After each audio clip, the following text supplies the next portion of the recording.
Jadi setelah terbit dari matahari dari barat, itu kemudian sangkakala ditiup. Ya, juga ada sebenarnya ada sebuah hadis, tapi sebagian ulama memasukkan tanda-tanda kiamat, sebagian mengatakan itu terikut saja. Allah Subhanahu wa taala akan meniupkan angin, ya, pada saat itu ya, ditiupkan angin yang mencabut ruh. Pada saat matahari terbit dari barat tuh, Allah akan tiupkan angin yang mencabut ruh semua orang yang beriman. Semua orang yang beriman dicabut ruhnya, mati dengan kena angin itu. Sehingga kata Nabi SAW, kiamat hanya terjadi pada orang-orang yang rusak saja. Jadi yang menyaksikan nanti tabrakan bintang-bintang apa segala itu, yang menyaksikan cuma orang-orang yang rusak saja. Orang beriman sudah habis pada saat itu, nggak ada lagi. Nggak ada lagi. Ada, orang-orang beriman ada pada saat itu. Kan sebenarnya seluruh dunia sudah muslim waktu itu. Ingat itu. Jadi, tapi nanti akan banyak kelalaian-kelalaian lagi yang terjadi. Karena waktu itu sudah tidak ada nabi, sudah tidak ada orang, sudah seluruh dunia ini bagaimana ngontrolnya di sana, di sini, di sana. Kan gitu. Mungkin generasi abahnya, ayah-ayahnya masih kuat, ibu-ibunya. Tapi generasi yang kedua, anaknya, cucunya, kita nggak tahu ini generasi keberapa ceritanya nih. Karena tidak ada penyebutan tentang tahun, berapa tahun itu tidak ada penyebutan. Ini kemungkinan memang lama, mungkin ratusan tahun, Allah alam, kita nggak tahu. Jadi generasi yang keberapa gitu kan. Sebab kalau secara akal sehat pasti ini generasi jauh, nggak mungkin generasi yang masuk Islam sama Nabi Isa, nggak mungkin kan itu. Pasti yang datang setelahnya. Kemudian beberapa waktu kena menyimpang, datang hewan tadi ngingatin. Mungkin setelah itu manusia sadar, tapi berapa generasi lagi kembali lagi, begitu terus. Jadi nggak mungkin bersamaan gitu, nggak mungkin. Jadi keluarnya ini, turunnya Nabi Isa tadi mengingatkan orang gitu kan. Kemudian mati Ya'juj Ma'juj mati, maka itu juga jadi peringatan bagi orang. Terus keluar hewan tadi sebenarnya mengingatkan orang kembali. Jadi itu setelah generasi berapa lama mati mungkin dabba ini hidayah lagi, lalu kembali lagi manusia. Begitulah sifat manusia memang begitu semua. Allahu alam. Kalau sampai itu nggak tahu. Bisa tahu bisa enggak. Ya. Tapi yang jelas kita nggak sampai di situ. Yang jelas kalau lihat sekarang keadaan kita nggak sampai di situ. Di alam barzah. Ya. Baik. Kemudian setelah itu sangkakala ditiup. Sangkakala ditiup ini, ya. Yang pertama penghancuran semua. Waktu ditiup semuanya hancur yang di langit dan di bumi, kecuali yang Allah inginkan. Kata ulama tafsir, yang Allah inginkan adalah Jibril, Mikail, Israfil, malaikat-malaikat tiga ini. Kemudian juga ada malaikat penjaga surga, Ridwan dan teman-temannya. Kemudian Malik dan teman-temannya penjaga neraka. Kemudian semua bidadari-bidadari di surga. Dan pemikul singgasananya Allah yang 8 malaikat. Itu yang tidak mati. Karena Allah SWT pada saat mengatakan, wa nufikha fis-sur fafazi'a man fis samawati wal ardi illa man sya'allah. Pada saat nanti ditiupkan sangkakala, ya, itu ntar saya liatin dalilnya itu ada di sini kalau nggak salah. Nah ini di ayat di surah Az-Zumar ayat 68 sampai 70. Ini ada di halaman 83 ya. Kalau yang ini 83. A'udzu billahi minasyaitonir rajim. Wa nufikha fis-suri fasa'ika man fis samawati wa man fil ardi illa man sya'allah. ثم نفخ فيه أخرى فإذا هم قيام ينظرون وأشرقت الأرض بنور ربها ووضع الكتاب وجيء بالنبيين والشهداء وقضي بينهم بالحق وهم لا يظلمون ووفيت كل نفس ما عملت وهو أعلم بما يفعلون. Terjemahannya, dan ditiuplah sangkakala yang pertama, maka matilah siapa saja yang ada di langit dan di bumi kecuali siapa yang dikehendaki oleh Allah. Garis bawahi kata-kata siapa yang dikehendaki Allah itu. Tadi saya sebutin ya, Jibril, kemudian tangan kanannya Jibril adalah Mikail. Kemudian yang meniup sangkakala Israfil, gitu kan. Yang tiup itu tidak mati karena dia harus meniup lagi, gitu kan. Setelah tiupan yang pertama, maka ada tiupan yang kedua yang ditiup oleh dia.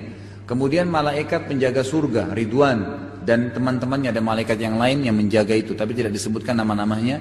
Kemudian penjaga neraka, Malik, pimpinannya malaikat Malik dan teman-temannya, Zabania, ya, yang dikenal dengan penjaga neraka Zamadia, ya, naudzubillah. Kemudian dari neraka itu ya. Kemudian semua pemikul singgasananya Allah yang 8 dan semua penghuni surga yang ada dari bidadari dan bidadara. Itu semua yang tidak binasa. Tentu di atasnya semua itu adalah Allah Azza wa Jalla. Dikatakan kecuali yang dikehendaki Allah. Kemudian ditiuplah sangkakala itu sekali lagi, maka tiba-tiba mereka berdiri menunggu putusan masing-masing. Jadi tiupan yang kedua semuanya bangkit. Tadi cuplikan yang saya kirim itu ada seperti ilustrasinya ya. Bagaimana pada saat seperti itu tengkorak-tengkorak itu bangun. Maka tiba-tiba mereka berdiri menunggu putusan masing-masing dan terang benderanglah bumi ya padang mahsyar dengan cahaya keadilan Rabb-nya. Dan dibagikanlah buku perhitungan perbuatan masing-masing dan didatangkanlah para nabi dan saksi-saksi dan diberikan keputusan di antara mereka dengan adil sedang mereka tidak dirugikan dan disempurnakanlah bagi tiap-tiap jiwa balasan apa yang telah dikerjakannya dan Dia Allah lebih mengetahui apa yang mereka kerjakan. Gitu kan? Jadi kurang lebih seperti itu, setelah itu diserahkan kitab-kitab di buku masing-masing. Kalau orang beriman dia dapat buku di tangan kanannya, kalau orang kafir dapat di tangan kirinya. Jadi begitu nanti kita terima buku, dengan menerimanya saja sebelum baca sudah tahu kita penghuni surga atau neraka. Jadi bukunya nanti akan berterbaran, terbang, kemudian datang ke orang masing-masing. Dan langsung tiba-tiba ke tangan kanannya kalau dia ahli surga, dan ke tangan kirinya kalau dia orang kafir. Secara otomatis. Sebagian ulama mengatakan kalau dia orang berbuat maksiat maka langsung ke tangan kiri dan tidak bisa ditukar, nggak bisa, ya itu jelas. Ntar satu paragraf lagi. Maka ada yang menerima kitab catatan amalnya dengan tangan kanannya dan ada pula yang menerima dengan tangan kirinya. Sampai sini tandain ya. Kita cukupkan sampai sini. Insya Allah kita lanjutkan nanti ketemuan akan datang. Kenapa? Hah? Enggak, ini kan jangan baca ayatnya, ayat itu cuma nanti. Kita masih baru di lembaran pertama, baru di paragraf kedua. Baru paragraf kedua. Belum, saya akan lanjutkan paragraf ketiga. Belum kita masuk ke dalil ini. Ya.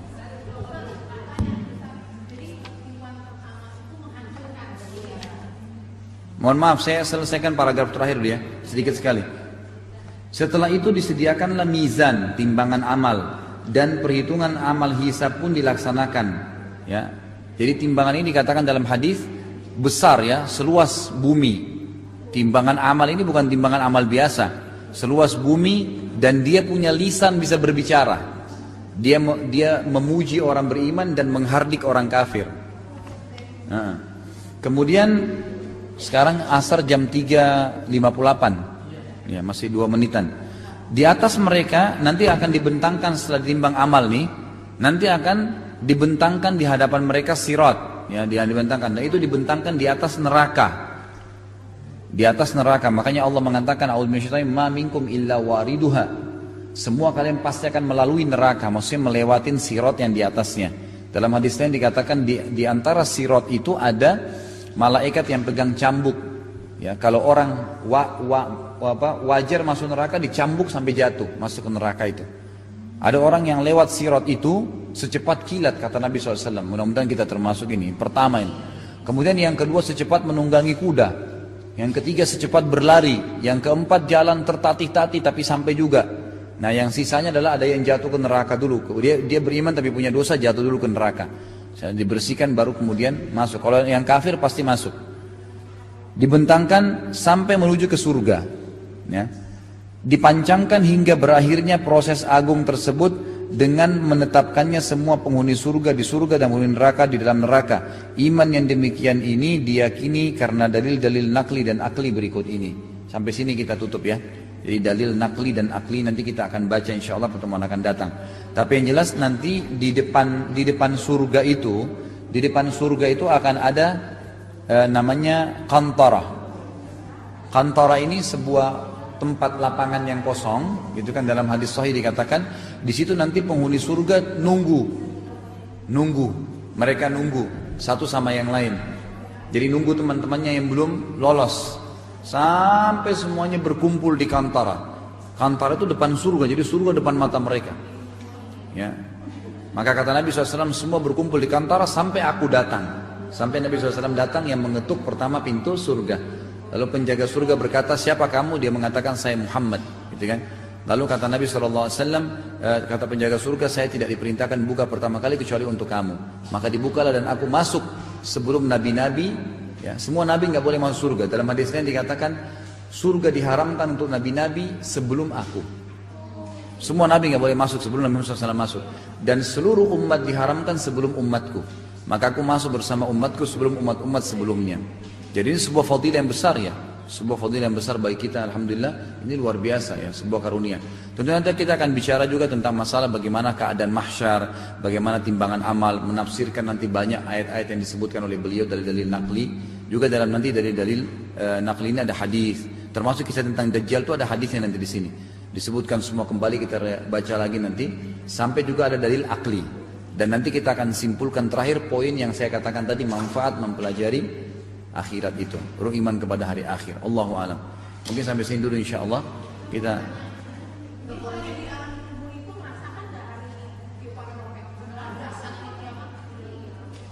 Dia nggak ada hubungannya lagi, nggak ada hubungannya. Iya. Iya. Enggak, bukan merasakan. Jadi yang masih hidup.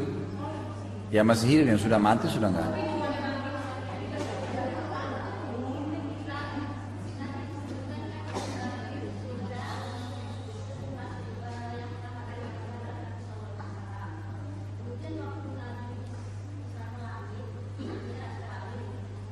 Waktu siapa lahir?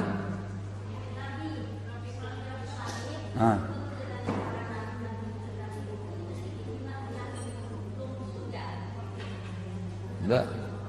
Masih di alam itu alamnya para nabi-nabi.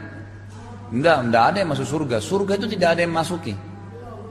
Surga hanya akan dimasuki nanti setelah hisab semuanya selesai baru masuk. Enggak ada yang masuk. Kalau jalan di sekitarnya diperlihatkan ada. Seperti hadis yang mengatakan ruhnya orang yang mati syahid ya di pelatuk burung yang berterbangan mengelilingi sekitar surga, sekitarnya, bukan di dalamnya, nggak boleh masuk. Karena Nabi bilang tadi diharamkan kecuali beliau sudah masuk dengan umatnya.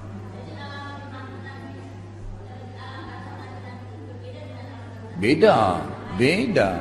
Nabi-nabi itu Allah aturkan mereka, ada yang di langit, ada yang Allah taruh itu di mana, itu haknya Allah. Yang datang kepada kita dalil cuman ada beberapa nabi yang ada di langit-langit tuh, yang Nabi temuin pada saat Mi'raj, itu emang ada. Tapi kan Nabi 124.000 jumlahnya, yang kita sebutkan kemarin untuk membahas iman kepada nabi-nabi. Jadi memang ada yang kemungkinan besar adalah mereka nabi-nabi pilihan yang memang Allah letakkan, kan gitu. Seperti Nabi Harun, Nabi Musa, Nabi Ibrahim, kan gitu.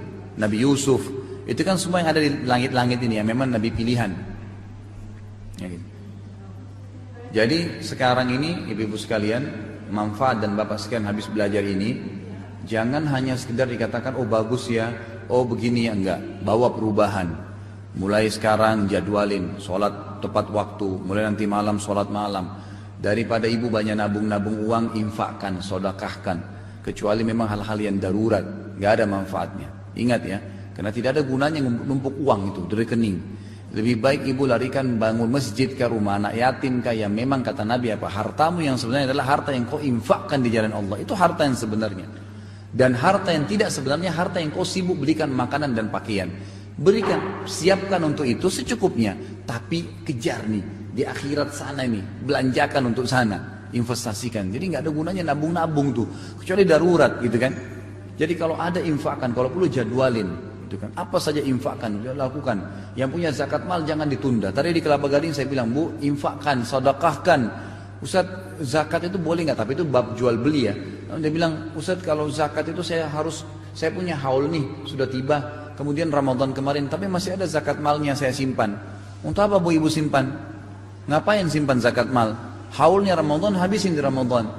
Ya, satu orang dikasih, habisin. Gitu kan? Sampai akhirnya dia bilang sama saya, Ustaz saya masih punya sisa, nanti melalui yayasan Ustaz. Silakan, ibu alihkan saja, nanti kita alokasikan langsung. Tapi yang jelas jangan ditunda, gitu. Infakkan. Apa kata Allah dalam Al-Quran tentang masalah infak? Ya, pada saat orang-orang kedatangan mati, ya kematian, mereka bilang apa? Coba dulu saya infakkan ya. Infak itu yang paling banyak disesalin tuh. oleh orang-orang. Karena itu sesuatu yang pada saat dia mati udah nggak bermanfaat bagi dia. Iya kan? Karena akan dihabiskan. Apa kata Nabi? Hartamu yang terbaik adalah harta yang kau infakkan, ya, daripada engkau biarkan dalam bentuk warisan. Boleh ada warisan, tapi mesti kita punya infak untuk diri kita sendiri. Kan ahli waris pakai sendiri nanti. Kita juga harus punya sendiri yang kita programin, gitu kan? Jadi coba buat program-program. Makanya ibu kalau lihat bapak sekalian, kalau setiap pengajian pasti saya tawarin ini program amal jariah ini, amal jariah. Saya nggak ada manfaat di situ. Untuk memudahkan saja supaya jemaah saya ini, ayo ikut di sana sumur, ayo ikut di sana ini, dispenser masjid, ayo ikut. Saya buatin program, ini buku-buku, beli, ayo sebarin. Padahal sebenarnya bisa saja, saya tidak usah lakukan, ibu tinggal nih toko buku, judulnya ini beli aja ya. Untuk mempermudah, jadi coba programin tuh. Karena kita tidak tahu ajal kapan datang, jangan tunda lagi. Ingat, malam ini jadwalin, paksain, sholat malam, harus bisa. Bunyikan beker sholat, apapun godaan lawan. Selalu targetnya ingat, oh ini akhirat, saya akan dapat pahala. Kalau Nabi SAW mengatakan Allah turun ke langit bumi, memang turun tuh. Ada Allah sedang kita ajak bicara, minta mohon kepada dia, minta ampun kepada dia. Terus sesali semua perbuatan yang salah dulu dan saatnya berubah, gitu kan? Harus berubah, nggak boleh enggak. Saatnya sekarang menjadi orang lebih baik, orang yang lebih sering menangis karena dengar ayatnya Allah, orang yang lebih nyaman baca Quran, orang yang kalau sujud tidak mau angkat kepalanya. Ini saatnya memang sekarang. Syukur kalau masih sekarang ibu masih bisa lakukan. Kalau ibu tunda lagi kapan sekarang? Ini bukan masalah nakut-nakutin ya, tapi mengajak untuk menjadi orang yang lebih baik. Harus begitu, nggak bisa enggak. Harus berubah, gitu kan? Harus berubah, dicas terus ya, cas terus itu harus bisa. Ya, saya pribadi sebagai penutup ibu-ibu sekalian dan bapak, saya kalau tidak isi ceramah sehari, saya rasa sendiri iman saya kendor. Saya kalau saya tidak ceramah, makanya satu hari itu sampai 3 kali, 4 kali biarin aja deh, nggak masalah. Karena saya merasa manfaat pertama buat diri saya sendiri. Saya review lagi, begitu pula dengan orang yang ikut. Makanya Imam Nawawi itu satu hari, ibu-ibu sekalian, satu hari itu dia belajar 12 kitab di 12 guru. Bayangin tuh. Ini ibu hadir sama saya, bapak ini hadir pengajian di sini 2 jam. Rasa iman nggak? Ada iman, baik. Bagaimana kalau 12 ustadz, 12 kitab, bahasanya lain-lain. Itu luar biasa. Imam Nawawi sampai begitu. Makanya dia umur 37 tahun meninggal dunia. Itu punya karya tulis yang sekarang orang pakai semua. Belum sampai 40 tahun loh banyak karya tulisnya. Karena ilmu demi ilmu. Nanti pulang nih, dengerin sebentar radio di mobil. Ceramah, setan bisikin apa? Hei kamu kecil, saya nggak mau dengar. Dengerin ceramah, dengerin tilawah. Dari tilawah ke tilawah, dari ilmu ke ilmu. Terus, nggak ada jeda waktu kosong. Jalan dari kamar ke dispenser, baca astagfirullah. Terus, ya, yang tidak boleh kalau lagi di kloset, lagi mandi pun baca kalau perlu, nggak masalah. Karena tidak ada larangan di shower itu. Orang wudhu baca bismillah misalnya. Karena dia bukan di tempat yang diharamkan. Tempat mandi dianggap suci. Tapi kalau tempat buang air besar, buang air kecil yang dilarang gitu kan. Jadi tidak ada waktu kosong ya. Jangan ada waktu kosong, terus gunakan beristighfar, berzikir, dengerin Quran. Tidak ada masalah. Tidak ada masalah. Bersampingan tidak ada masalah. Jangan klosetnya berzikir. Bas itu saja.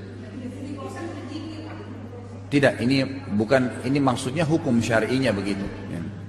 Baik, mungkin begitu ya. Mudah-mudahan apa yang kita sampaikan ini bermanfaat dan Allah SWT memberikan hidayah orang yang belum dapat hidayah, ditambahkan berkah ilmu dan amal bagi orang yang sudah mendapatkan hidayah, disembuhkan orang-orang yang sakit ya, diterima seluruh amal-amal soleh kita, diampuni dosa-dosa orang yang sudah melakukan dosa, dan juga insya Allah sebagaimana Allah satukan kita di majelis ini, Allah satukan juga di surga firdausnya tanpa hisab.